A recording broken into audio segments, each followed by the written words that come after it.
When I look at this building from the outside, I think it's the most stunning, elegant, innovative building in central London. An opportunity to make a building like this doesn't come very often. I think what really grabs me is the outside of it. You know, the structure, you can't see it all anymore when you're outside the building, but actually we're what helped create what is, I think, a really beautiful and sleek design. I think the thing that's really important about the building is how it works in the location, and it's a very special location. We really are, we're on almost the edge of the first Roman settlement in London as it moved, and really that's trapped by, I mean, we now see the road, the Walbrook, but then it was a river really running down to the Thames, and it sort of marked the end of the settlement. So it's always been a very important place in the city. It's steeped in history. Steel was really the only viable solution on this project. Had we looked at a concrete solution, for example, you would have had a lot more columns on the floor plate. As it was, we only have 10 columns on this floor plate, and that really is quite a unique aspect of the design. I think the other good reason for using steel was that it helped with the efficiency and reduced the size of foundations that were required for the structure.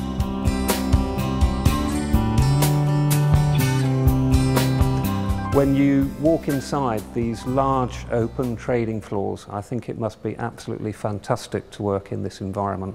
It's a real credit to the developer and the engineers and architects who have produced a stunning building with all of the BREEAM ratings and environmental accreditations.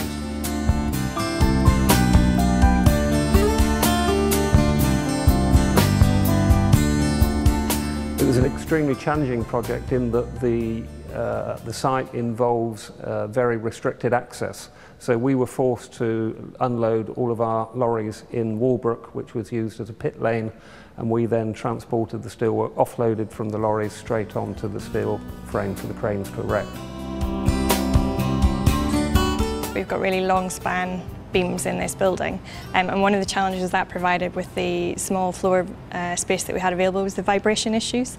Buildings this size with these kind of spans can get pretty bouncy, and so we did some really complex finite element analysis and came up with a solution that was both neat and cost efficient but technically effective.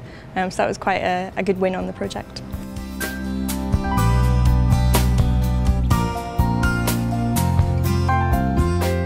This building couldn't have been built in any material other than steel. It is from its initial composition and idea to execution, it was a steel building. It also allowed us to carve easy voids that we could shape and scale within the building, make simple voids and control for our lift cores working through, and again, and keep them very, very transparent.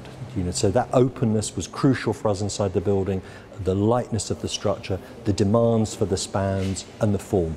It had to be a steel building, and I think we've really explored the possibilities and advantages of that structure.